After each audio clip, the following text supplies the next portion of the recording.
আমরা বারবার একটা কথা শুনে থাকি, সেটি হলো যে আমাদের পৃথিবীতে আসার একটা সিরিয়াল আছে, কিন্তু পৃথিবী ছেড়ে চলে যাওয়ার কোনো সিরিয়াল আমাদের নেই। আব্বা মা বেঁচে থাকে, সন্তান চলে যায়। আবার কখনো দেখা যায় যে বড় ভাই বেঁচে আছে, ছোট ভাই মারা যাচ্ছে। ফলে মরণের যে কোনো সিরিয়াল নেই, এটুকু আমরা খুব দেখতে পাই। তাহলে কোন মুহূর্তে কার মরণের পরোয়ানা আসবে আমরা কেউ খবর রাখি না। অথচ আমরা দুনিয়াতে চলছি একরকম চিন্তা ছাড়া, স্বাধীনভাবে। মরণ যখন হবে তখন তো আমরা আর স্বাধীন নই, সবাই আল্লাহ পাকের বিচারের কাছে পরাধীন। তো যে মালিকের কাছে আমরা বিচারে পরাধীন, আমাদেরকে একটু ভাবতে হবে যে দুনিয়ার এই জীবন আমাদের জন্য স্থায়ী নয়, এটা একটা ক্ষণস্থায়ী জীবন, যার নির্দিষ্ট কোনো সময়কাল নেই। কখন আল্লাহ আমাদেরকে ডাক দেবেন কেউ জানি না। ফলে মৃত্যুর জন্য সকলকেই মানসিকভাবে তৈরি থাকা এবং আখেরাতের জন্য কিছু গোছগাছ করতে থাকা, এটা আমাদের সকলের একান্ত প্রয়োজন। জীবনে যতদিন বাঁচব, তামাম জীবন ধরেও যদি আমরা আখেরাতের সম্পদ গোছাই, তারপরেও আমাদের অভাব পুরো হবে না।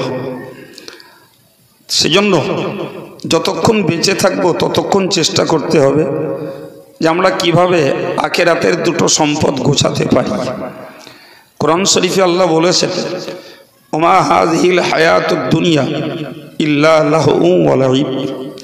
দুনিয়ার এই জীবনটা, এটা একটা খেলনার সমতুল্য জীবন, এটা একটা তামাশার সমতুল্য জীবন। এই জীবনটার কোনো স্থায়িত্ব নেই। দেখেন না, আমরাও যেমন খেলনার মধ্যে ব্যস্ত, তাকে বোঝানোর জন্য ছোট্ট একটা কথা ভাবলে বুঝতে পারা যায়। আমাদের বাচ্চা বাচ্চা ছেলে মেয়েগুলি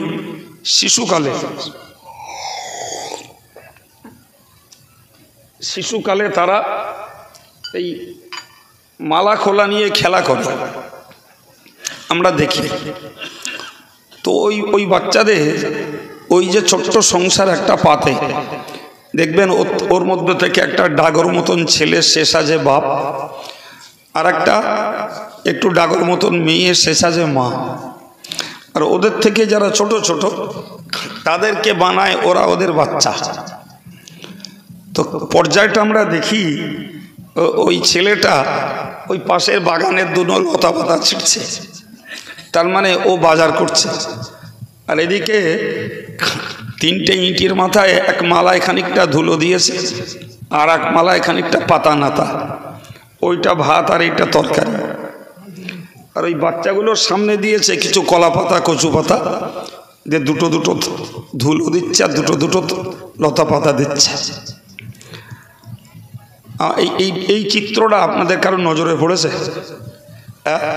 আচ্ছা, ওদেরকে আব্বা বলিনি, মা বলিনি, ওরা যে স্কুলে পড়ে কিংবা কোরআনিয়া মাদ্রাসায় পড়ে, কেউ ওদেরকে বলিনি বলো। ওরা নিজেরাই একটা নকল সংসার পেতে বসছে। ওই ছেলেটা আব্বা, এইটা মা, ওগুলো বাচ্চা কাচ্চা। ওদিকে বাজারঘাট হচ্ছে, এদিকে রান্না বাড়া হচ্ছে, ওদিকে খাওয়ান দাওয়ান চলছে। এরকম একটা বিশাল সংসারে ওরা বিভোর। ইন দ্য মিন টাইমে এরকম একটা সময় এই বাচ্চাগুলোর কারোর একটা মা যে বলল, মনি তাড়াতাড়ি বাড়ি আয়, তোর আব্বা তোকে নানার বাড়ি নিয়ে যাবে। আপনি বলেন, যে বাচ্চাটাকে তার মা ডেকেছে, তার আব্বা তাকে নানার বাড়ি নিয়ে যাবে, আচ্ছা ওই বাচ্চাটাকে আর ধরে রাখা যাবে বলে মনে হয়? যাবে বাবা? ওর ওই নকল সংসারের তুলনায় ওর নানার বাড়ি যাওয়ার আনন্দটা অনেক বেশি। সুতরাং এক মুহূর্তে ওর বুলি হবে এটাই, ঠেকলো তোর হাঁড়ি কুড়িয়ে, আমি চললুম আমি নানার বাড়ি। কোথায় ওর ছেলেপিলে, কোথায় বাজারঘাট, কোথায় রান্না বাড়া, ওই একটারও প্রতি ওর আর কোনো ভ্রুক্ষেপ, কোনো পরোয়া ওর নেই। ওর কাছে এখন নানার বাড়ি যাওয়াটাই হয়েছে আসল কাজ। ব্যাপারটাকে আমি বোঝানোর জন্য আপনাদেরকে বলছি ভাই, বিশ্বাস করুন আমরা যে সংসারটা করছি আমরা ভাবছি এটা আমাদের আসল সংসার, কিন্তু একটু তাকিয়ে দেখুন আমাদের সংসার আর ওদের সংসারের কিচ্ছু পার্থক্য নেই। আমাদের অবস্থা কি, ধরে নেন একটা ঘর বাঁধছিলাম, তার এখনো ছাদাটা হয়নি, জমিটা কাদা করেছি, এখনো ধান রোয়া হয়নি।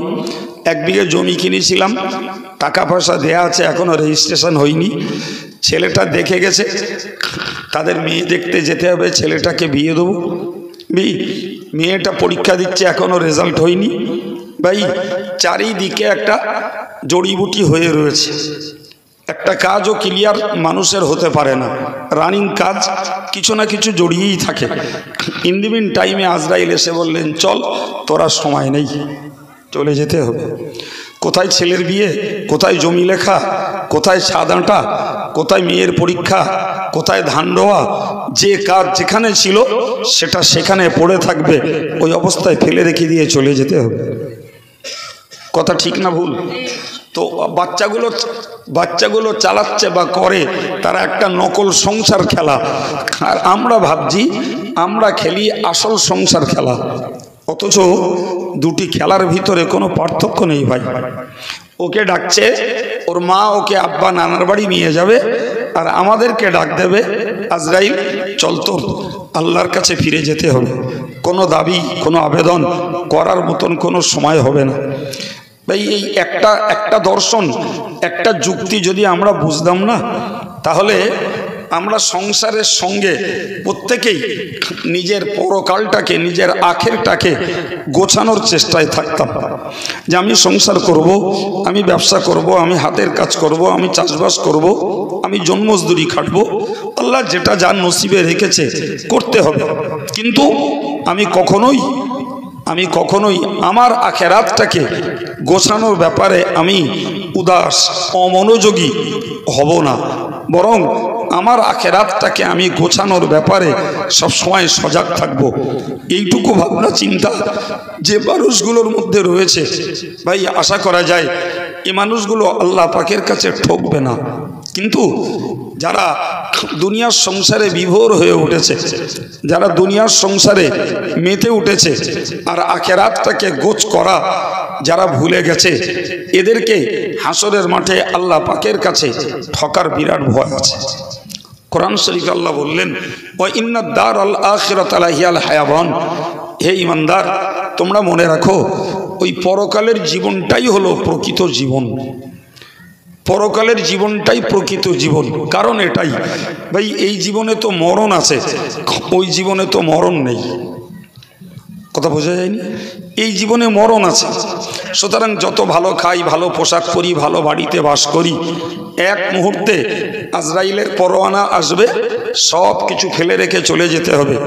তাহলে আমার জীবনের এই কষ্ট মেহনতের আনন্দমুখর জীবন ব্যবস্থা সবগুলোই আমার থেকে হাতছাড়া হয়ে যাবে। ভাই আমাকে যেতে হবে পরকালের মাঠে।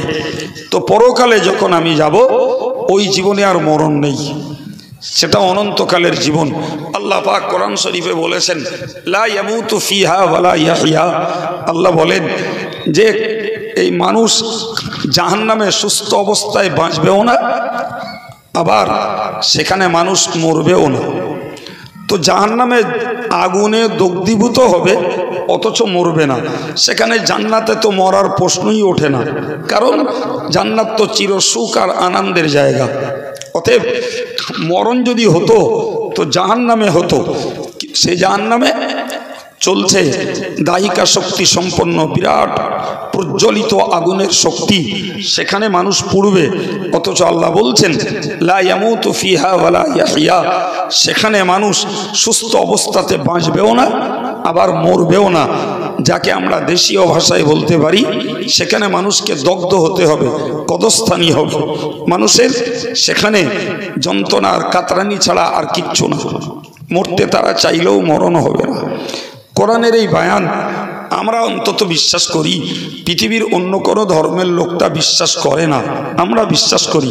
তো সেই বিশ্বাসের ভিত্তিতে আমাদের চেষ্টা করা উচিত যে ওই জীবনটাই যখন প্রকৃত জীবন, তাহলে এই জীবনটা আসল জীবন নয়। এই জীবনে আল্লাহ পাঠিয়েছেন আমরা খাবো পরবো, বিবি বাচ্চা নিয়ে সংসার করব, তার ভিতর দিয়ে আমি আমার আখেরাতটাকে গোছাবো, তবেই হবে আমাদের বুদ্ধিমানের পরিচয়। হাদিস শরীফে এসছে, প্রিয় নবী সাল্লাল্লাহু আলাইহি ওয়াসাল্লাম বলেন, ইন্নামাদ দুনিয়া খুলিকাত লাকুম ওয়া খুলিকতুম লিল আখিরাহ। যার বাংলা অর্থ হলো দুনিয়াটা সৃষ্টি হয়েছে তোমাদের জন্য। আল্লাহ বললেন তোমাদের জন্য দুনিয়া সৃষ্টি। তার মানে কি? দুনিয়ার ভোগ বিলাসিতা, আরাম আয়েশ, এখানকার আবহাওয়া, এখানকার পানি বাতাস, সূর্যের তাপ, জমিনের উৎপন্ন ফসল, সব তোমাদের সেবায়। সুবহানাল্লাহ বলেন। আল্লাহ পাকের কথা সত্য না মিথ্যা? একদম সত্য। পশু পাখিগুলো আমাদের উপকারে, এই গাছপালাগুলো আমাদের উপকারে, জমিনটা আমাদের উপকারে, ওই সূর্যের তাপ আমাদের উপকারে। দেখেন না, কখনো মেঘলা হয়ে 2-4 দিন রোদ না হলে মানুষের মনমতি বিগড়ে যায়। হ্যাঁ না বলেন? হ্যাঁ, বৃষ্টির ফোঁটাটা আসমান থেকে পড়ে আল্লাহ পাকের নির্দেশে। এই জমিনটাতে আমরা আমাদের শস্য খাদ্য উৎপন্ন করি, সেটা খেয়েই চলে আমাদের সুস্থ শক্তির জীবন। সুবহানাল্লাহ। সম্মানিত ভাইরা আমার, মনে রাখুন, এই জন্যই মহান আল্লাহ কোরআন পাকে জানিয়েছেন, ও বান্দা বান্দি তোমরা মনে রাখো, দুনিয়া সৃষ্টি হয়েছে তোমাদের জন্য, দুনিয়া সৃষ্টি করা হয়েছে তোমাদের সেবায় আর তোমাদের কল্যাণে। খুলিকতুম লিল আখিরাহ, তোমরা সৃষ্টি হয়েছো ওই পরকাল জোগাড়ের জন্য। পরকালটাকে জোগাড় করো, যে সম্পদ জোগাড় করলে পরে তোমরা আখিরাতে কবরে তোমরা আযাব থেকে বাঁচতে পারবে। যে সম্পদ জোগাড় করলে পরে হাসরের মহাময়দানে সূর্যের তাপের নিচে তোমাদেরকে দাঁড়াতে হবে না, আরশের ছায়ার নিচে আল্লাহ জায়গা দান করবেন। যে সম্পদ জোগাড় করলে পরে তোমরা হাসরের মাঠে আমলনামাটা ডান হাতে পেয়ে যাবে। যে সম্পদ জোগাড় করলে পরে তোমরা সেদিন হাওয়াজে কাউসারের পানি পান করতে পারবে। যে সম্পদ জোগাড় করলে পরে পুলসিরাতটাকে তোমরা বিদ্যুতের গতিতে পেরিয়ে যেতে পারবে। ওই সম্পদ যারা দুনিয়ার ঘোলের মধ্যে থেকে জোগাড় করতে পেরেছেন তারাই তো প্রকৃত বুদ্ধিমান। তা না তো নয় বাবা, খুব বাস্তব কথা, একেবারেই অতি ধ্রুব সত্য কথা। ভাই, এখন আমাকে ভাবতে হবে যে আমি কবরের আযাব থেকে বাঁচবো কি করে, আর সে ছায়ার নিচে জায়গা পাবো কি করে, এগুলো আমাকে ভাবতে হবে। সেই কাজগুলো আমাকে বেছে দিতে হবে। যে দুনিয়া করতে আল্লাহ মানা করেন, এই দুনিয়া এমন একটা জায়গা, এই মুসা সাহেব বলছিলেন না, আমি একটুখানি শুনছিলাম যে খেটে খেতে হবে। কয়েকজন ছিলেন তখন যে নিজেকে কষ্ট উপার্জন অর্থ ভোগ করতে হবে। একটা সাহাবীর কথা বলছিলেন না যে তুমি ভিক্ষা করো না, মনে পড়ছে কি? ভিক্ষা করো না, তুমি কাঠ কাটো, ওতে সংসার চালাও। দেখা গেল লোকটা কাঠ কাটলো, সংসার চালালো, তারপরেও 10 দিরহাম তার কাছে সপ্তাহ শেষে বেশি হয়ে গেল। জি, সুতরাং দুনিয়াতে এলসিমি করাও যাবে না। দুনিয়াতে আব্বা মার হক আদায় করতে হবে, বিবি বাচ্চাদের হক আদায় করতে হবে, নিজের দেহের হক আদায় করতে হবে। প্রত্যেকের হক আছে, হকগুলো আদায় করতে হবে। তো এই হকগুলো আদায় করার দায়িত্বটাও আল্লাহ দিয়েছেন, কোনো মৌলানা চাপাইনি ভাই। আব্বা মার সেবা দেওয়া, বিবির প্রয়োজনীয় পরিষেবা দেওয়া, বাচ্চাগুলোর মানুষ করে গড়ে তোলা, তাদের খাওয়া দাওয়া, পোশাক পরিচ্ছদ, লেখাপড়া, এগুলোর যোগান দেওয়া, এগুলো সবই আল্লাহ পাকের দেওয়া দায়িত্ব, কোনো মৌলানার দেওয়া দায়িত্ব নয়। ওই কাজগুলোও যদি আমি সওয়াবের আশাই করি, ওতেও আমার জন্য সওয়াব রয়েছে ভাই, ওটাও বেকার নয় গো। ওটা ভাবলে হবে না যে এটা আমার দুনিয়ার কাজ, না গো, ওর মধ্যেই আপনার দিন রয়েছে, ওর মধ্যেই আপনার জন্য সওয়াব রয়েছে। আপনি শুধু এইটুকু নিয়ত করুন যে আমি এই যে খাটাখাটনি, দৌড়োদৌড়ি, কষ্ট মেহনত, হামড়ি করছি, কিসের জন্য? আমার আল্লাহর নির্দেশ, আমার আব্বা মা, বিবি বাচ্চা, ভাই বোন যারা আমার অধীনে, এদের পরিষেবা দেওয়ার হক আদায় করব। তাই আপনার মুটেগিরি, কুলেগিরি, আপনার ধান রোয়া, পার ধোয়া, আপনার পরের ক্ষেতে মজদুরি করা, সবগুলোই সওয়াবে পরিণত হবে। সুবহানাল্লাহ। কারণ ওই কাজটা কোনো মৌলানা চাপাইনি রে বাবা, ও কাজটা চাপিয়েছেন তো স্বয়ং আল্লাহ। কে চাপিয়েছেন? জোরে বলেন কে? এই কথাটা মাথায় নিতে হবে বাবু। আমি একটা মেয়েকে বিয়ে করলাম, তার হক আদায় করবো না, তার সেবা যত্ন করব না, তার ভরণ পোষণ ঠিকঠাক দেব না, ভাই আমি যত বড়ই আল্লাহওয়ালা হই, কিয়ামতের দিনে ওই স্ত্রী আমার বিরুদ্ধে অভিযোগ করে আমার কষ্ট করা নেকিগুলো সব কেটে নেবে। আল্লাহ আমাকে সন্তান দিয়েছেন, আমি তাকে প্রতিপালনের ক্ষেত্রে শুধু খাওয়া দেব, শুধু পড়া দেব, শুধু তাকে রোগের চিকিৎসা করব, আর কিছু দায়িত্ব পালন করব না। ভাই একজন মুসলমান বাপ মার জন্য ওতেও ছাড় নাই বাবা। আপনি দেখেন একজন ইহুদি, খ্রিস্টান, বৌদ্ধ, হিন্দু ভাই, তারাও তাদের বাচ্চাদের খাওয়া দিচ্ছে, পড়া দিচ্ছে, তারাও লেখাপড়া শেখাচ্ছে। তো আমি একজন মুসলমান, আমিও খাওয়া পড়া দিলাম, লেখাপড়া শেখালাম, চিকিৎসা করলাম, সব করলাম, কিন্তু আমার বাচ্চাটাকে আমি দিন শেখালাম না, কোরআন শেখালাম না, তাকে নামাজ কালাম শেখালাম না, তাকে ইসলাম শিক্ষা দিলাম না। ভাই তাকে দৈনিক জীবনের দোয়া কালাম, তাকে দৈনিক জীবনের নবীর ব্যবহৃত সুন্নতগুলো শেখালাম না, তাহলে মুসলমান বাপ হওয়ার বৈশিষ্ট্য কি বাবা? ও কাজগুলো তো অন্য ধর্মের বাপেরাও করে। কথা বলেন ঠিক না ভুল? আরে হ্যাঁ রে বাবা, সারা পৃথিবীর সব ধর্মের ঘরে তাদের বাপমারা বাচ্চাদের জন্য খাওয়া, পড়া, স্বাস্থ্য, শিক্ষা, চারটে জিনিস। খাওয়া, পড়া, স্বাস্থ্য, শিক্ষা, এই চারটে সব ধর্মের লোকেরা তাদের সন্তানদের জন্য দেয় গো। তা আমরা মুসলমান হিসাবে আমাদের স্পেশালিটি, আমাদের বৈশিষ্ট্য হলো আর একটা জিনিস। 5 নম্বরে ওই বাচ্চাগুলোকে আমাদেরকে শিশুকাল থেকে তাদেরকে ধর্ম শেখাতে হবে। শিশুকাল থেকে তাকে নামাজ কালাম, কোরআন, পাক নাপাকি, উজু, গোসল এগুলোকে শেখাতে হবে।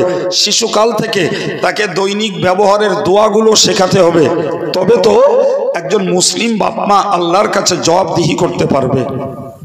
তা যদি না করা হয় বাপ, বিশ্বাস করুন আজকের আমরা যখন দেখছি যুবক ছেলেরা কিংবা মাঝবয়সী ভাইয়েরা তারা ধর্মকর্ম করে না, খোঁজ নিয়ে দেখুন ওনাদের আব্বা মারা শিশুবেলায় ওনাদেরকে ওই শিক্ষার সঙ্গে জুড়ে দেয়নি, ওই শিক্ষা বাপ মা দেয়নি।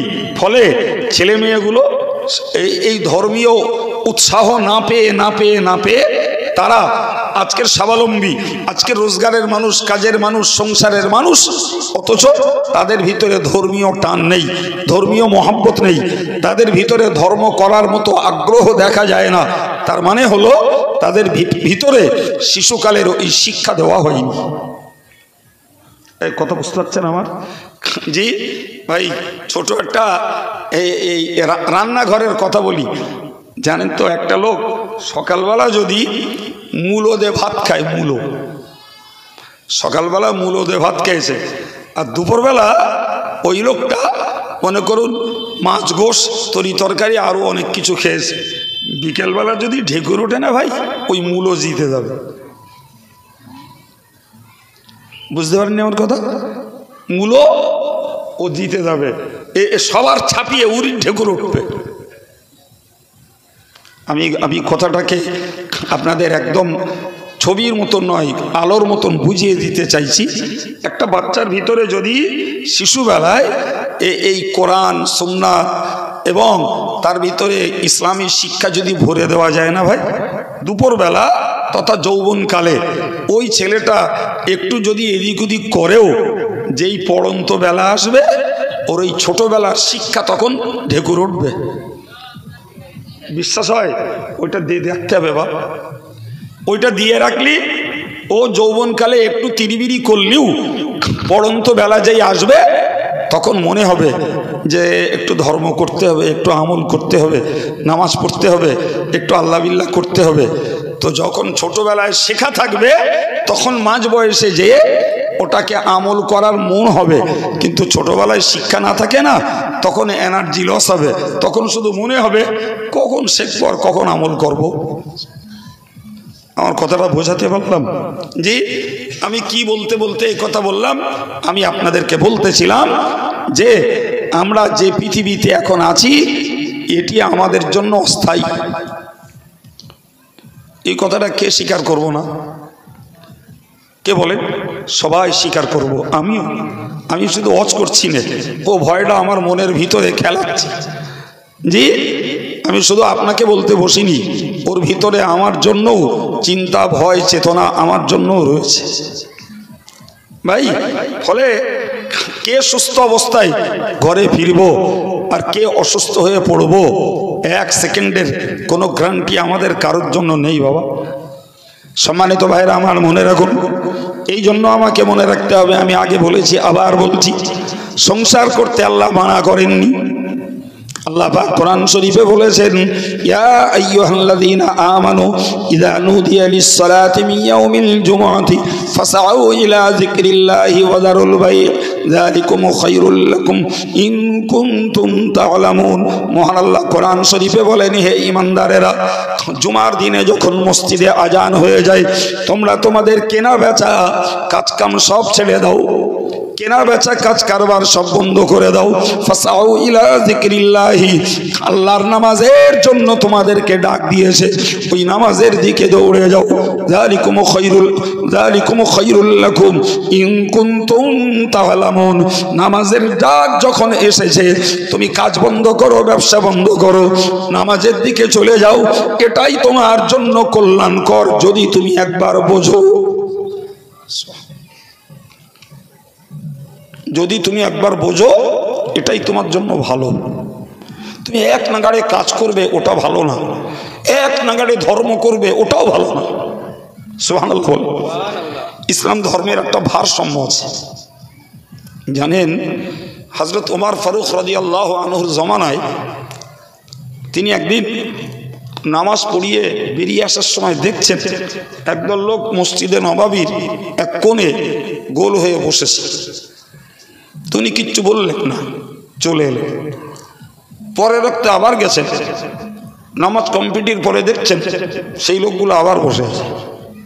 বেশ কয়েক ওয়াক্ত উনি ওদেরকে ওই রকম বসে থাকতে দেখলেন। এরপরে উনি ওদের কাছে বললেন, ভাই তোমরা কারা? কারা তোমরা?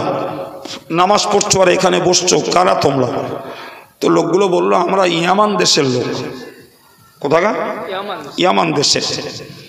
তো বললে, তোমরা নামাজ পড়ছো আর এই মসজিদে বসে থাকছো গোল হয়ে, তোমরা কাজ কাম করো না কিছু? তো লোকগুলো বললো, আমরা মুসাফির। তো বাবা মুসাফির আছো, ঠিক আছো, তোমাদের খাওয়া দাওয়া করতে আসে? তাহলে আমরা এখানে বসে বসে এই জিকির আজকার করি, দিনের তালিম নেই, আমরা আল্লাহ বিল্লাহ করি, আর এই পার্শ্বস্থ মানুষেরা সব খাবার দিয়ে যায়, আমরা সেই খাবারটা খাই। কথা বোঝা যাচ্ছে? লোকগুলো এই কথাটা বলার আগে, তার আগে একটা কথা বলেছিল, নাহনু মুতাওয়াক্কিলুনা আলাল্লাহ, আমরা আল্লাহ ভরসা করে থাকি। কি ভরসা করে? কাজ কাম কিচ্ছু করে না, আল্লাহ ভরসা করে থাকে। হযরত ওমর তখনই জিজ্ঞাসা করলেন যে আল্লাহ ভরসা যে করো, তো খাওয়ায় কেডা? তাহলে পাশের লোকেরা। হযরত ওমর অত্যন্ত রেগে গেলেন। রেগে গেলে বললেন যে আনতুম মুতাওয়াক্কিলুনা বা'দুকুম আলা বা'দ, তোমরা তো আল্লাহ ভরসা করো না, তো তোমরা তো একদল আর একদল মানুষের ভরসায় রয়েছে, ঠিক কিনা? হযরত ওমর মসজিদে বলো, মসজিদের মধ্যে ওমর বললেন, উখরুজ মিনাল মসজিদ, বেরো মসজিদ থেকে, চলো বাইরে বাড়ো। আমার রাসূলুল্লাহ ওই ধর্ম আমাদেরকে শেখায়নি। হযরত ওমরের বক্তব্য, রাসূল আমাদেরকে ওই ধর্ম শেখায়নি যে তুমি নামাজ পড়বে, জিকির করবে, দ্বীনের তালিম নেবে বলে রুজি রোজগার করবে না আর তোমার পরিবারের হক আদায় করবে না, এই ইসলাম রাসূল আমাদেরকে শেখায়নি। বাইরে চলে যাও, সময় মতন কাজ করবে, সময় মতন নামাজ পড়বে। সুবহানাল্লাহ। সুবহানাল্লাহ। ভাই আমরা কিছু অতিভক্তির লোক আছি। জি, অতিভক্তির লোক। আমরা কিভাবে বলেন দিন? আর যাই হোক, লোকগুলো তো নামাজ কালাম পড়ছে, লোকগুলো তো আল্লাহ আল্লাহ বিল্লাহ করছে, তো ওদেরকে বার করে দেওয়াটা ঠিক হলো? বুঝতে পারেননি কথা ভাই? আমরা কি হজরত ওমরের থেকেও বুঝদার বেশি? ওমর বার করে দিলেন কেন? ওমর মসজিদ থেকে ওদেরকে বার করলেন কেন? কারণ এটাই, আমার আল্লাহর দেওয়া যে ইসলাম, আমার রসুলের দেওয়া যে ইসলাম, সেই ইসলামে অলসতা নেই, সেই ইসলামে বৈরাগী নেই যে তুমি সংসার চালাবা না, বিবি বাচ্চার হক আদায় করবা না, বৈরাগী সে যে শুধু ধর্ম করবা, ও ইসলাম আমার নবী শেখায়নি। আবার এই ইসলামও আল্লাহ নবী শেখাননি যে তুমি শুধু কাজই করবা, ধর্ম করার সময় পাবা না, এই ইসলাম আমার নবী শেখাননি। ব্যালেন্স চাই, ভারসাম্য চাই, সময় মতন ধর্ম করব, সময় মতো সংসার করব, তবেই হবে ধর্মপূর্ণ। সুবহানাল্লাহ। আমার আল্লাহ বললেন যে জুমার দিনে যখন মসজিদে আজান হয়, তোমরা কাজ, ব্যবসা, কারবার সব ছাড়ো, ছেড়ে জুমায় চলে যাও। মনে রাখো যে এটাই তোমাদের জন্য ভালো।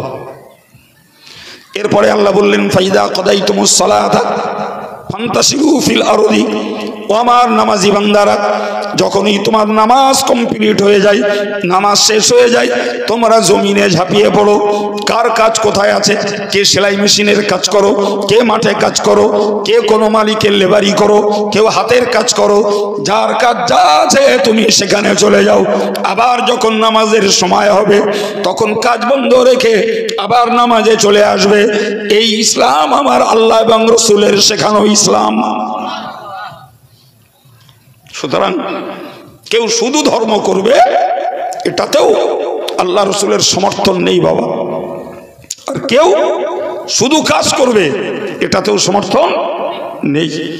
ওই মন আমাদের তৈরি করতে হবে, সময় মতো ধর্ম করব, সময় মতো সংসারের চিন্তা করব। প্রিয় ভাইরা আমার, তো আমি আপনাকে বোঝাতে চাইছিলাম যে কথা, যে এই দুনিয়া আমাদের জন্য ক্ষণস্থায়ী, চিরস্থায়ী নয়। খুব বুঝতে পারছি, আমরা খুব বুঝতে পারছি, চিরস্থায়ীতে কেউ থাকতে পারে না। সম্মানিত ভাইরা, এটা তো অ্যাকচুয়াল একটা মুসাফির খানা, এটা একটা সফরের জায়গা। আমরা যেমন কেউ মনে করুন কাজের দায়ে কোনো কাজে দিল্লি, বোম্বে, গুজরাট, মাদ্রাজ কোথাও যাই, তো কলসুর থেকেই গেছি, আমার সেখানকার কাজ শেষ, ফিরে আমি আবার কলসুরেই ফিরবো বেঁচে থাকলে, ঠিক কি না? তো আমরা এসছি আল্লাহর কাছ থেকে। এই দুনিয়াটা আমাদের দেশ নয়, এটা আমাদের বিদেশ। তো দুনিয়ার লোকগুলো যেমন ভারতের লোক আরবে যায়, ভারতের লোক আমেরিকায় যায়, আমেরিকার লোক ভারতে আসে, যে যেখানে যায় কাজ শেষে ফিরে আবার বাড়ি চলে যায়। তো আল্লাহ আমাদেরকে পৃথিবীতে পাঠিয়েছেন, এটা আমাদের দেশ নয়, এটা আমাদের বিদেশ। জি, এই বিদেশের আমাদের যে ডিউটি, যে সময় ভিসা, সেই সময়টুকু কাটিয়ে এখান থেকে আমাদের সেই আল্লাহর কাছে, যেখান থেকে আমাদের যাত্রা শুরু, সেখানে আবার চলে যাওয়া লাগবে। এ কথার কোনো মারপেচ নেই তো ভাই, মারপেচ নেই, অবোঝার কিছু নেই, ফিরে সেখানেই যেতে হবে, তিনিই পাঠিয়েছেন। আমার আল্লাহ পাকের নবী বলেছেন কুন ফিদ দুনিয়া কাআন্নাকা গরীব। আমার আল্লাহ নবী বলেন কুন ফিদ দুনিয়া কাআন্নাকা গরীব। ওগো উম্মতে মুসলিমা, তোমরা দুনিয়াতে বসবাস করো একজন বিদেশীর সমতুল্য, আও আবিরি সাবিলিন, অথবা একজন পথচারী পথিকের মতো। পথচারী পথিক পথ চলতে চলতে কোথাও একটা বিশ্রামাগার পায়, পুরতলায় একটা পায়, সেখানে একটু বসলো, একটু পানি খেলো, কি কাছের খাবার একটু খেলো, আবার যাত্রা শুরু করলো। তাকে যেতে হবে তার গন্তব্যস্থলে। ভাই ঠিক তদ্রূপ একজন বিদেশি লোক কোনো দেশে যায়, সে সেখানকার কাজ কারবার সেরে স্বদেশে ফিরে যায়। রসুল বলেছেন, এ দুনিয়ার মানুষ, তোমাদের জন্য এই দুনিয়াটা ওই পর্যায়ের। খাও, বড় বাড়ি করো, ভালো গাড়ি চাপো, রোজগার করো, টাকা ডিপোজিট করো, কোনোটা দোষের নয়। সৎভাবে, হালালভাবে যা করবে আল্লাহর অনুমতি আছে। কিন্তু মনে রাখো, তোমাকে এখানে চিরকাল থাকা হবে না। বলো, তোমার ভিসা যখনই শেষ হবে তোমাকে চলে যাওয়া লাগবে। চলে তোমার যাওয়াই লাগবে, কিচ্ছু করার নেই। আমার শুরু থেকে বক্তব্য যে চলে যখন যেতে হবে এ ব্যাপারে কোনো মতভেদ, কোনো দ্বিমত কিচ্ছু নেই। তাহলে আমাদেরকে এই মনটা তৈরি করতে হবে, আমি রোজগার করব, সংসার চালাবো, ভালো খেয়ে মন্দ খেয়ে, ভালো পোশাক পরে, নিচু মানের পোশাক পরে, জি পাকা বাড়িতে খোরো বাড়িতে বাস করে জীবন যাই কাটাই, আখেরাত সবার জন্য 100 কবর, সবার কবর, ওখানে পাকা আর কাঁচার কেস নেই। দুনিয়াতে আছে বাবা, কারোর টালি বসানো বাড়ি, কারোর মোজায়েক করা বাড়ি, কারোর হয়তো খোলার চালের বাড়ি, কারোর আছে একতলার ছাদ, কারোর আছে 3 তলার ছাদ, এখানে পার্থক্য আছে বাবা। কিন্তু মরে গেলি কবর সবার কি একদম, সবার জন্য মাটির ঘর। ধনী শিক্ষিত মোটা তাজা সরু জ্ঞানী বিজ্ঞানী মৌলানা মুফতি হাফেজ সাহেব হাজি সাহেব সবার সমান। ওই ঘরটার পার্থক্য নিজের আমলের বিনিময়, জায়গা একই। এবার বাকি তোমার সেখানে বসবাসের শান্তি স্বস্তি এগুলো তোমার আমলের জোরে বাপ, অন্য কিচ্ছু না, অন্য কিচ্ছু না। পার্থক্য যা আছে দুনিয়ায় ওখানে কিচ্ছু নেই। সম্মানিত ভাইরা, হযরত ইমাম গাজ্জালী রহমাতুল্লাহ আলাইহি বিশ্বের বিখ্যাত একজন ইসলামের দার্শনিক পণ্ডিত। তিনি একটা এই প্রসঙ্গে একটা সুন্দর করে একটা দর্শন লিখেছেন। দর্শনটা হলো এই রকম, সবাই বুঝবেন। তিনি লিখছেন যে এক দেশের নিয়ম হলো সেই দেশের যিনি হন রাষ্ট্রপতি, দেশের সর্বাধিনায়ক যিনি হন, তো তার দেশের গদিতে থাকার মেয়াদ হলো 5 বছর। 5 বছর পুরে গেলে তাকে পাঠানো হয় একটা দ্বীপে, যে দ্বীপে জঙ্গল আছে আর হিংস্র প্রাণী আছে, কোনো মানুষজনের বসবাস নেই। এখন এই যে দেশটার আইন হয়ে আছে যে 5 বছর করে গদিতে থাকবে, এরপরে মানুষটা 5 বছর মেয়াদ শেষ ওই দ্বীপে পাঠিয়ে দেওয়া হবে। গোটা দেশে যখন এই খবর ছড়িয়ে গেছে, তো সেই দেশের কোনো লোক আর রাষ্ট্রপতি হতে চায় না। এই জন্যই যে 5 বছর দাদাগিরি করে যদি আমার সেই বাঘ সিংহ ভল্লুকের খাবার হতে হয়, জঙ্গলে ফেললে কি হবে? ওরাই নাস্তা করবে, ওছাড়া তার কিচ্ছু নেই সেখানে। তো দরকার নেই আমার ওই রকম নেতৃত্ব দেওয়ার, ওই রকম দাদাগিরি করার। এই প্রচার হতে গোটা দেশটার একটা লোকও ওই গদিতে বসতে আর রাজি না, গদি শূন্য।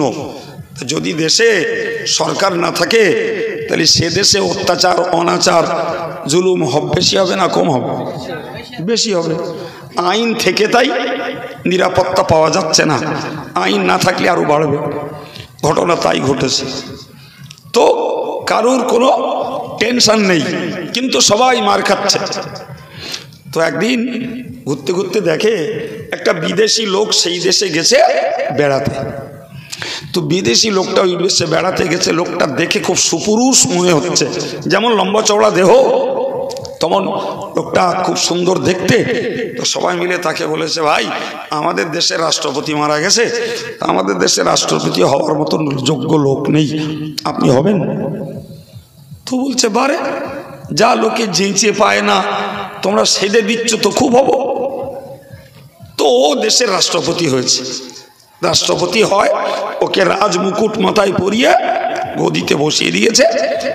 দেওয়ার পর একদিন কেটে গেলে পরদিন যে বলছে, দেখুন আমাদের দেশের নিয়ম হলো যিনি এই গদিতে বসবেন 5 বছর তাকে থাকতে হবে, 5 বছরের আগে ছাড়া যাবে না, আর 5 বছর পরে তাকে দ্বীপে পাঠানো হবে, যে দ্বীপে মানুষজনই হিংস্র প্রাণীর বাস, সেখানে পাঠানো হবে। তখন বলছে, ভাই আমি তো থাকবো না, আমি তো থাকবো না।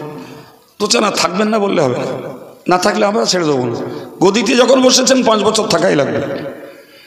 ও তখন বললো, ঠিক আছে ভাই আজকে যান, কালকে বলবো। দেশের মাথা মারা লোকদের কালকে আসতে বললো।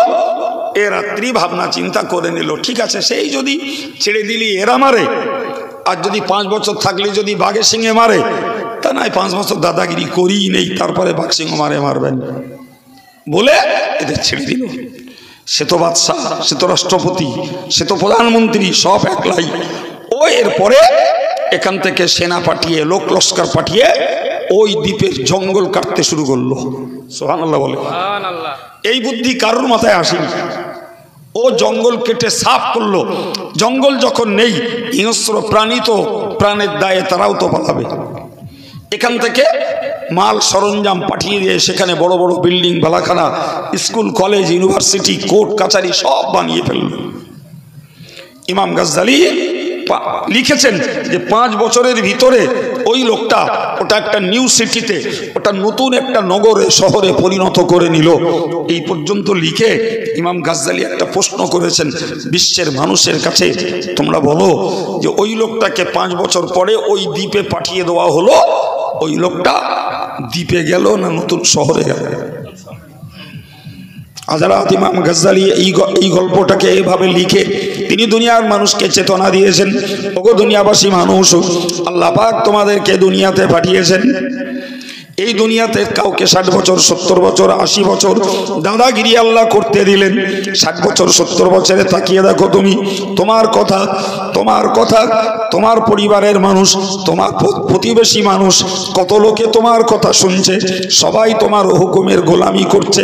তোমার অধীনস্থ কত মানুষ রয়েছে। এর ভিতরে তুমি তোমার 60-70 বছরের জীবনটা কাটাও। মনে রাখো, তুমি ইচ্ছা করলে মরতে পারবে না, মরণ তোমার ইচ্ছা মতো হবে না। তবে 60-70 বছরের জীবনটা কাটাবার পরে ওই কবর নামক দ্বীপে তোমাকে পাঠিয়ে দেওয়া হবে। ওই দ্বীপে রয়েছে হিংস্র প্রাণী, ও দ্বীপটা বড় অন্ধকারাচ্ছন্ন, ওই দ্বীপটায় রয়েছে সাপ আর বিছু, ওইখানেই তোমার যাওয়া লাগবে। এখন যদি তুমি বুদ্ধিমান হও, তাহলে তোমার কর্মদক্ষতায়, আমলের বিনিময়ে ওই দ্বীপ, ওই অন্ধকার দ্বীপটাকে আলো জেলে ফেলো। অন্ধকার দ্বীপ থেকে সাপ বিছু হিংস্র প্রাণীদেরকে তাড়িয়ে দাও। 70 বছরের দাদাগিরি করার পরে ওই দ্বীপে যদি তোমার পাঠানো হয়, তুমি কবর দ্বীপে যাবে না, তুমি তো আলাদা একটা আলো ঝলমলে উজ্জ্বল শহরে পৌঁছে যাবে। ইমাম গাজ্জালীর কথাটা অত্যন্ত যুক্তিসম্মত। জি ভাই, আমার জন্ম হয়েছে এখানে, মরণ কোথায় হবে কেউ জানি না।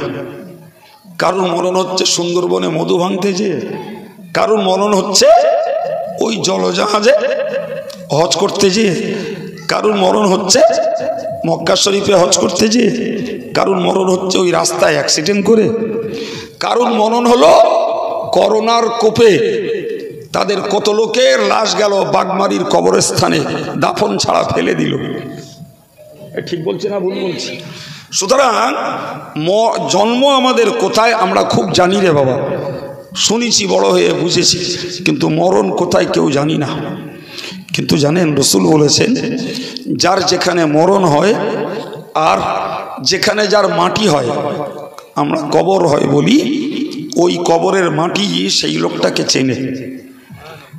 আশ্চর্য ব্যাপার, কবরের মাটি সেই লোকটাকে চিনে ওই লোকটাকে বলে, ওই লোকটাকে তামশি আলা জহরি ওয়াসাতাদখুলু ফি বাতনি, ও আল্লাহর বান্দা বান্দি, তুমি চলছো আমার পিঠের উপরে, আমার পিঠের উপরে দাপটাচ্ছ, আমার পিঠের উপরে তুমি গান শুনছো, মদ খাচ্ছ, জুয়া খেলছো, এখানেই হারাম অন্যায় পাপাচারণ করছো, আমার পিঠের উপরে বসে বসে তুমি নামাজটাকে কাজা করছো। ও বান্দা বান্দি, তুমি দাপটাচ্ছ আমার পিঠের উপরে, কিন্তু একবার কি স্মরণ করেছো, ওয়াসাতাদখুলু ফি বাতনি, খুব শীঘ্রই তোমাকে আমার পেটের মধ্যে আসা লাগবে, আমার গর্ভের ভিতরে তোমাকে আসা লাগবে।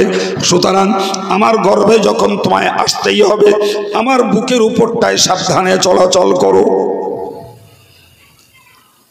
কথা ঠিক না ভুল? জি, আমাদের ছেলেপিলেরা বলে না, এরকম বলে, তুই আমার বাড়ির দিকে আসবি না, তোর ব্যবস্থা দেবান।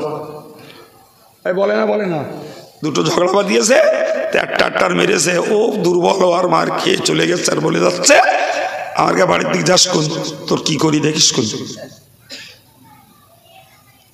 জি, কবরের মাটি তো ওই কথাই বলছে, তুমি আমার এখন পিঠের উপরে চলছো, কিন্তু এটা বুঝতে পারছো না, খুব শীঘ্রই অজানা সময়ে আমার পেটের মধ্যে তোমায় আসা লাগবে। কবর ঠিক বলেছে না ভুল বলেছে? উপায়, এর উপরে দাপটাপ হয়ে তো সাক্ষী, এই মাটি তো সাক্ষী। জানেন তো আমরা যত কাজ করি ভাই, আমরা যত কাজ করি প্রত্যেকটা কাজের কমপক্ষে 4টে করে সাক্ষী হয়ে যায়। আল্লাহু আকবার। প্রত্যেকটা কাজের মনে রাখার দরকার। প্রথম একটা সাক্ষী হলো আমাদের এই কাছে যে ফেরেশতা আছে, যারা নূরের তৈরি, যাদের কোনো ওজন নেই, যারা কোনো জায়গা দখল করে না। সুবহানাল্লাহ। এই যে আলোগুলো চলছে, তা আলোগুলো জ্বলছে বলে আমাদেরকে এখানে বসার জায়গা হচ্ছে না? হ্যাঁ না বলেন? তার মানে কি আলো কোনো জায়গা নেইনি বলো? এই যে জায়গাটা উজ্জ্বল হয়ে গেছে, তো এই জায়গাটা কি বিরাট ভার হয়ে গেছে মনে হচ্ছে? তার মানে কি আলোর ভার বা ওজন নেই, আর আলো কোনো জায়গাও দখল করে না।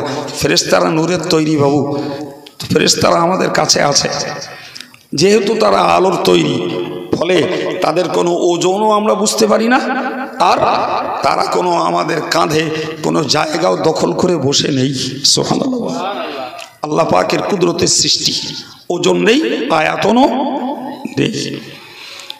তো প্রথম আমাদের কাজ এবং কথার সাক্ষী হয়ে যায় ওই ফেরেশতারা। আল্লাহ বলেছেন ইন্না আলাইকুম লাহাফিজিন কিরামান কাতিবিনা ইয়ালামুনা মা তাফআলুন, তোমাদের উপরে রয়েছে সংরক্ষণকারী ফেরেশতা, তোমাদের কাছে রয়েছে সংরক্ষণকারী ফেরেশতা, তারা সম্মানিত লেখক বৃন্দ, তারা তোমাদের কাজগুলোকে লেখেন।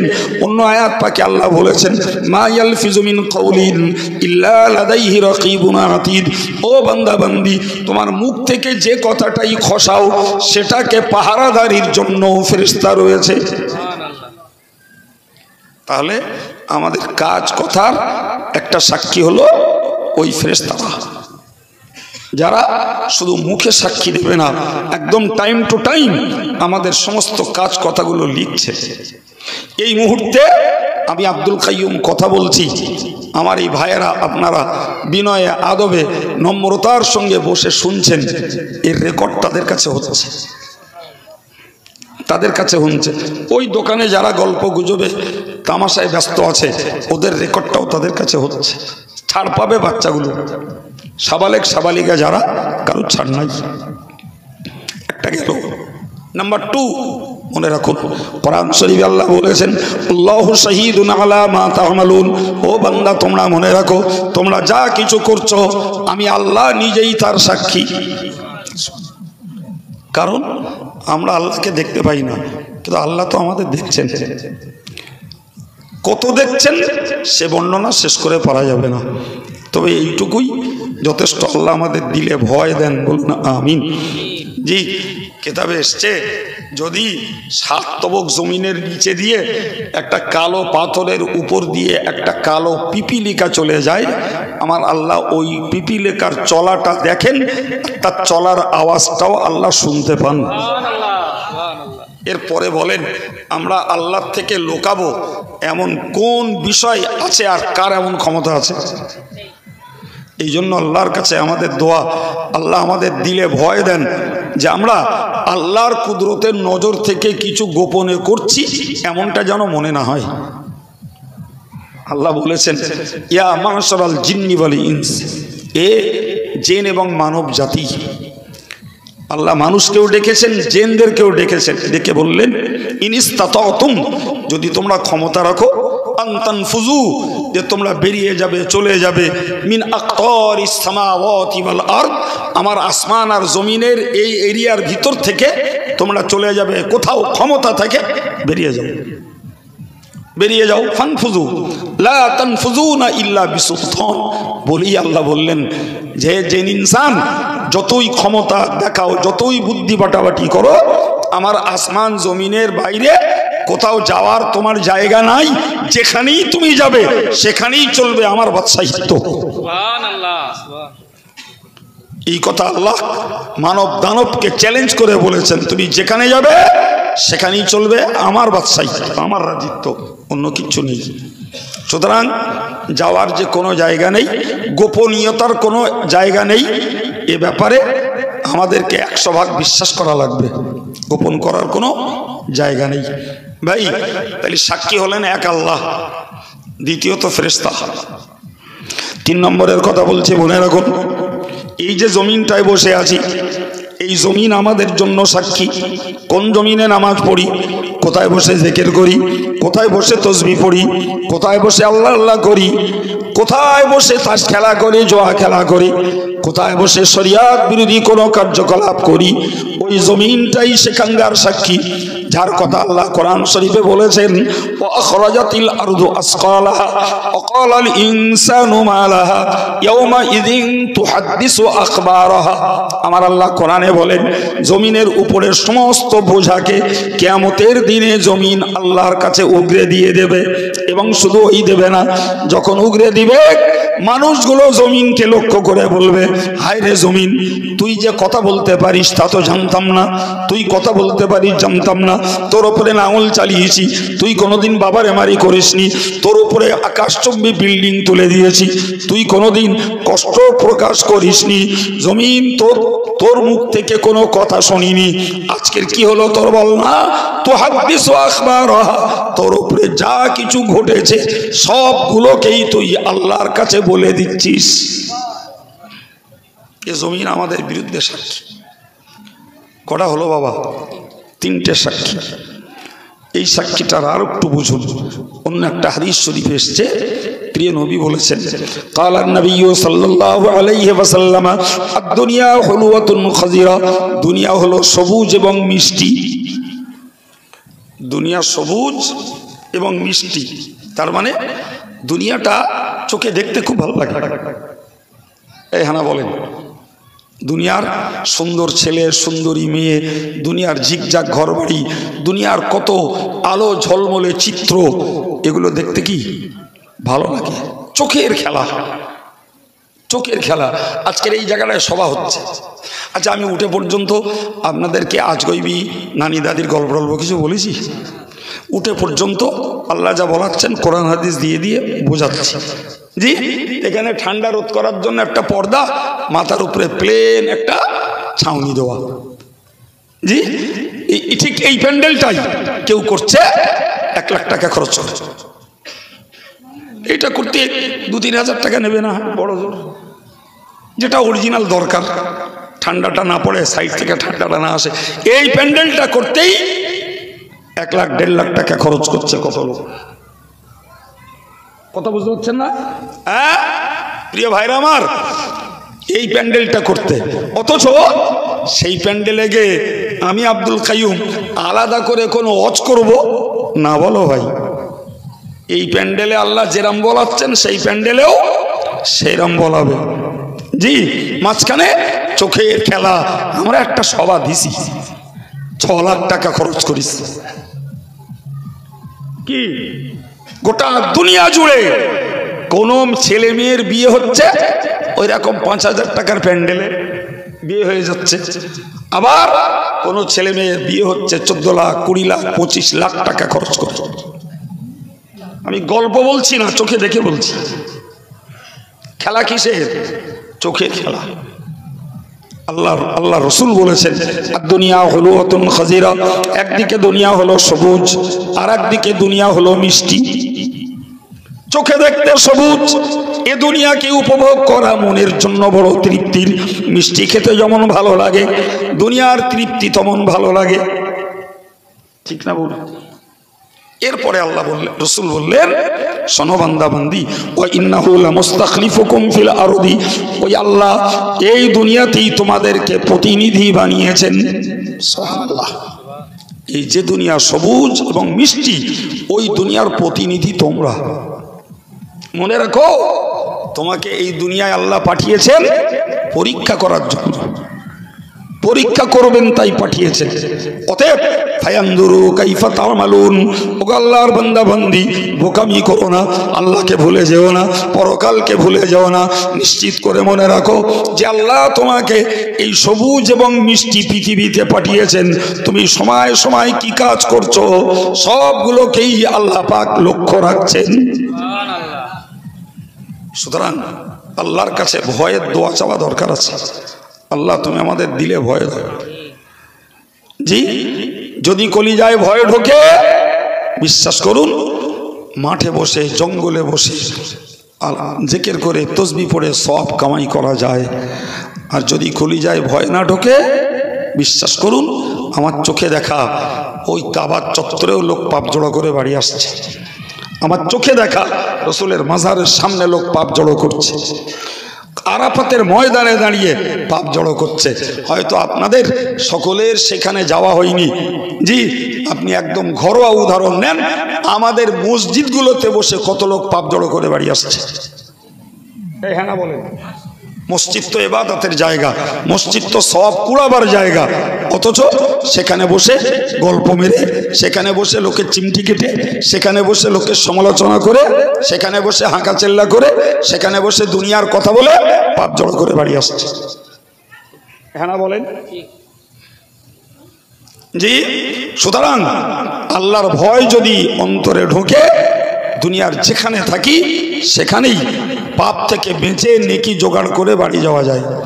আর আল্লাহর ভয় যদি না থাকে, সওয়াবের জায়গায় যে পাপ কুড়িয়ে বাড়ি যাওয়া যায়। ঠিক না ভুল? জি, সম্মানিত ভাইরা আমার, তো আমি আপনাকে কি বোঝাচ্ছিলাম এবার বুঝুন। ভাই, আল্লাহ পাকের নবী ওই হাদিসে বলেছেন ফাত্তাকুদ দুনিয়া। আমার আল্লাহ পাকের নবী বললেন, ও দুনিয়ার উম্মতে মুসলিমা, তোমরা এই দুনিয়াটাকে ভয় করো, এই মাটিটাকে ভয় করো। এ বলো কারোর সঙ্গে সদ্ব্যবহার করে না। আজকে যাকে বানায় রাজা, কালকে তাকেই বানায় ফকির। জি, আজকের যে নেতা কালকে সে নাগরিক, আজকের যে সুস্থ কালকে সে অসুস্থ, আজকের চনমনে চাঙ্গা কালকের পক্ষঘাতের রোগী। হ্যাঁ না বলে? আজকের যে বাড়ি এসি রুমে স্পঞ্জে শুয়ে আছে, কালকে তাকে পাঠিয়ে দিল হসপিটালের বেডে। এই সেই দুনিয়া। এ কারোর সঙ্গে সদাচরণ করে না, একে বিশ্বাস করো না, এর প্রতি আস্থা রেখো না। এ আজকের তোমার, কালকে তোমার শত্রু। এই চিন্তা নিয়েই পার্টিতে চলা দরকার। এ আমার নয়। ভাই, এই যে কথাগুলো বললাম অতি বাস্তব সত্য, এবং আমরা চোখের সামনে কত মানুষকে এতে ভুগতে দেখছি। হ্যাঁ না বলেন? সম্মানিত ভাইরা আমার, আমি কি বলতেছিলাম? রাসূলুল্লাহ বলেছেন ফাত্তাকুদ দুনিয়া, তোমরা এই দুনিয়াটাকে ভয় করো। এ দুনিয়া তোমার নয়, এ দুনিয়া গাদ্দার, এ দুনিয়া সবার সঙ্গে ধোঁকা দেয়, এ দুনিয়া সবার সঙ্গে ধোঁকা দেয়। ধোঁকার জালে মানুষ পড়ে জীবন কাটায়। কি ঠিক না ভুল? একদম। এক এক বয়সের এক এক রকম ধোঁকা, ঠিক কিনা? একটা বাচ্চা ছেলে, সে একটা খেলনার ধোঁকায় পড়েছে, তার দরকার খেলনা, ওই খেলনাটা নিয়েই তার জীবনের আনন্দ। ওর থেকে আটঘরে যারা, তারা দেখে হাসতেছে, খেলনাটা কেড়ে নিচ্ছে, ও কাঁদতেছে, খেলনাটা কেড়ে নিচ্ছে, ও গড়াগড়ি খাচ্ছে। তার মানে কি? ও এখন খেলনা পাগল। হ্যাঁ না বলেন? একটু আধঘরে মতন হয়েছে। জি, ও একটা সাইকেল পাগল। ওর বাপের কাছে, মায়ের কাছে বায়না ধরেছে সাইকেল একটা দেওয়াই লাগবে। জি, ও এখন সাইকেল পাগল। ওর বলো খেলনার চাহিদা নেই, বলো ওর চাহিদা ওই সাইকেল না। একটু ডাগর মতন হয়েছে, ও এখন একটা মোবাইল পাগল। ওর একটা মোবাইল দরকার, ওর আর কোনো স্বপ্ন আর নেই। ওর এই বয়সের এখনো ধোঁকা হলো একটা মোবাইল। আর একটু ডাগর হয়েছে, মোবাইলটায় লেগে গেছে ফ্রি ফায়ার, পাবজি আর বয়ফ্রেন্ড আর গার্লফ্রেন্ড খুঁজতে। এখন ওই পাগল। আর একটু ডাগর হয়েছে, এবার একটা বিয়ে পাগল। জি, যার বিয়ে হয়েছে আল্লাহ দুটো বাচ্চা দিয়েছে। জি, যা ভাই, যার বাচ্চা হয়নি সে এখন বাচ্চা পাগল। যার শুধু ছেলে হয়েছে সে মেয়ে পাগল, যার শুধু মেয়ে হয়েছে সে ছেলে পাগল। আবার যার দুটো বাচ্চা হয়েছে সে বলতেছে ভাই তোর হয়নি, তুই ভালো আছিস, আমার আল্লাহ তিনটে দেশে কি জ্বালায় চলতেছি, সে কথা আর কি বলবো। হ্যাঁ না বলে? প্রত্যেকটা মানুষ তার বয়সের ঘাটে ঘাটে এক দুনিয়ার এক একটা বিষয় নিয়ে পাগল হচ্ছে, অথচ সব কটাই ধোঁকা। ও খেলনায় তোমার কিচ্ছু নেই, সাইকেলে কিচ্ছু নেই, মোবাইলে কিচ্ছু নেই। ওই অবৈধ প্রেম প্রণয় ও নফসের একটা খেলা। জি, এই সন্তানাদির দরদ মায়া মমতা এও এক খেলা। জি, সন্তান হয়নি তার জন্য লালায়িত, ও আর এক খেলা। যার টাকা অনেক হয়েছে সেও আর এক খেলায় ডুবে আছে, যার টাকা হয়নি দরিদ্র গরিব মানুষ সেও আর এক খেলায় ডুবে আছে। লেটেস্ট দেখা গেল সবগুলোই স্বপ্ন। কথা বলে সবগুলো কি? একদম প্রত্যেকটাই স্বপ্ন। দেখেন না, একটা মানুষ স্বপ্ন দেখে, জি স্বপ্ন দেখে দেশের মুখ্যমন্ত্রী হয়েছে, কেউ স্বপ্ন দেখে বাগে তাড়া করছে, কেউ স্বপ্ন দেখে গাছের থেকে ফেলে দিয়েছে। হ্যাঁ না বলেন? তো কেউ স্বপ্ন দেখলো মুখ্যমন্ত্রী হয়েছে। কবি বলছেন, স্বপ্নে রাজা দুদিন হয়ে রাজ্য নিলাম তিনখানা, ঘুম ভাঙতে চেয়ে দেখি পথের পথিক দিন কানা। যে ছেঁড়া চালে, যে ছেঁড়া খাতায়, যে ভাঙা বেডে, সেখানেই শুয়ে রয়েছে। কোথায় স্বপ্নের রাজ্য? কোথায় দখল করা তিনটি রাজ্য? কিছুই নাই। আমাদের অবস্থাটা তাই বাবা। এখানে গাড়ি বাড়ি, সুন্দরী বিবি, নিজের লাইফ স্টাইল, জামা কাপড় পোশাক পরিচ্ছদ সব উন্নত মানের। যেই মোড়ে চোখ বুঝালাম কবরে দিল। হায় রে, কোথায় বাড়ি, কোথায় বিবি, কোথায় ছেলে মেয়ে, কোথায় আমার সেই সুন্দর গাড়িটা, কোথায় আমার উন্নত মানের পোশাকগুলো? সত্যিই তো আমি স্বপ্ন দেখছি। বলেন এছাড়া আর কিছু? এই জন্যই আমি গোড়ায় বলেছি, সংসার করতে আল্লাহ মানা করেননি, রোজগার করতে আল্লাহ মানা করেননি, ভালো বাড়ি করতে আল্লাহ মানা করেননি, ভালো গাড়ি চাপতে আল্লাহ মানা করেননি। কিন্তু বোকামি আর নির্বুদ্ধিতা হলো আল্লাহকে ভুলে যেয়ে এইগুলো করো। ওটাই বোকা। সব করো বাবা, আখিরাতটাকে ভুলো না। কি বলতেছিলাম আপনাদের কাছে? ভুলে যাইনি, মনে আছে? আমাদের সাক্ষী আল্লাহ, আমাদের সাক্ষী ফেরেশতারা, আমাদের সাক্ষী এই মাটি। মনে আছে কথা? 4 নম্বরের কথা মনে রাখুন। আমাদের সাক্ষী আমাদের হাত পা, আমাদের জিহ্বা, আমাদের গায়ের চামড়া। সম্মানিত ভাইরা আমার, কিয়ামতের দিনে আমাদের আমল নামাগুলো যখন দেয়া হবে, কোরআন শরীফে আল্লাহ বলেছেন স্পষ্টত, ফাম্মা মান উতিয়া কিতাবাহু বিয়ামিনিহি। আমার আল্লাহ পাক কোরআন পাকে বলেন, যাদের আমল নামা ডান হাতে দেয়া হবে, ফাসাউফা ইউহাসাবু হিসাবান ইয়াসীরা, তার হিসাবটাকে সহজ করে নেওয়া হবে। তাফসীর কারকেরা লিখেছেন, ওই লোকটার মূলত হিসাবে দাঁড়াতে হবে, আসলে আল্লাহ তাকে হিসাব নেবেন না। আর একটু মহব্বত করে বলেন। আম্মা জান আয়েশা সিদ্দিকা রাদিয়াল্লাহু আনহা থেকে একটি হাদিস বর্ণিত রয়েছে, মান নুকিশা হুসিবা হুসদিবা। আম্মা জান আয়েশা সিদ্দিকা রাদিয়াল্লাহু আনহা বলেন, ও দুনিয়ার মানুষ মনে রাখো, যাকে সূক্ষ্ম করে হিসাব নেওয়া হবে সে অবশ্যই আল্লাহর কাছে আযাব পেয়ে যাবে। সুতরাং আমল নামা যাদের ডানাতে, তাদের হিসাব আল্লাহ নেবেন না, শুধু হিসাবের ময়দানে দাঁড়াবে ওই পর্যন্ত। হিসাব নিলে ধরা খেতে হবে, আপনাকেও ও আব্দুল কাইয়ুমও ধরা খেয়ে যাবে। কারণ আল্লাহর কাছে নিজের আমলকে, এলেমকে আল্লাহর কাছে সঠিক করে প্রমাণ করানোর শক্তি আমাদের নেই বাবা। এই হ্যাঁ না বলেন? হ্যাঁ, আম্মা মান উতিয়া কিতাবাহু ওয়ারা যাহরিহি ফাসাউফা ইয়াদউ সুবুরা।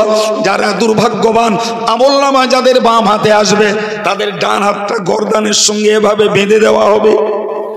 হাদিস পাকে এসেছে, তাফসীর কারকেরা লিখেছেন, ডান হাতটাকে গর্দানের সঙ্গে বেঁধে দেওয়া হবে, বাম হাতটা ঝোলা থাকবে। পিছন দিক দিয়ে আমলনামা বাম হাতে চলে এসে কাঁটার মতো লেগে যাবে, ছাড়ানো যাবে না। ওই মানুষগুলো তখন ফাসাউফা ইয়াদউ সুবুরা, তারা সবাই মৃত্যুকে ডাকবে। কাকে ডাকবে? তার মানে মরতে চাইবে। তাফসীর কারকেরা লিখেছেন, বলবে ইয়া সাবুরা, যার বাংলা মানে হলো হে মৃত্যু কোথায় আছো, আমাকে আলিঙ্গন করো। হে মৃত্যু কোথায় আছো, আমার উপরে আক্রমণ করো, আমি মরতে চাইছি।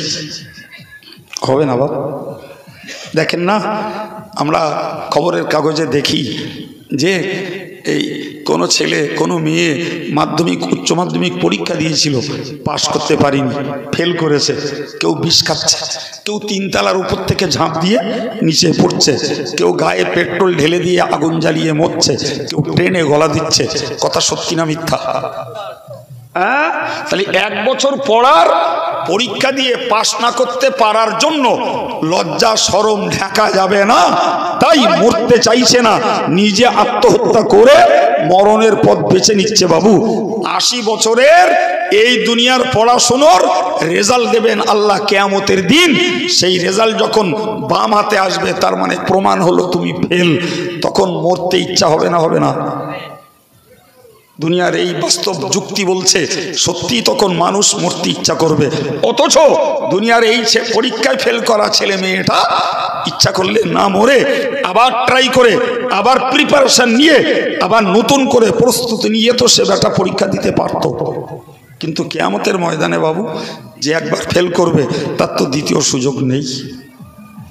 সুতরাং মনে রাখার দরকার, এই আমলনামা যখন পেয়ে যাবে, তো আমলনামা পড়ে শুনে বলবে, আল্লাহ আমি এত পাপের কাজ করিনি, তোমার এই ফেরেশতারা সব বাড়িয়ে বাড়িয়ে লিখেছে। জোরে বলে নাউজুবিল্লাহ। আবার কেউ বলবে, আল্লাহ বহু নেকির কাজ করেছি, সেসব আমার এই আমলনামায় কিচ্ছু দেখা পাচ্ছি না। আল্লাহ বলবেন, তাই নাখতিমু আলা আফওয়াহিম, ওই সময় আমি আমার বান্দা বান্দীদের মুখটাকে সিল করে দেবো, মুখে স্ট্যাম্প লাগিয়ে দেবো, জবানার কথা বলতে পারবে না।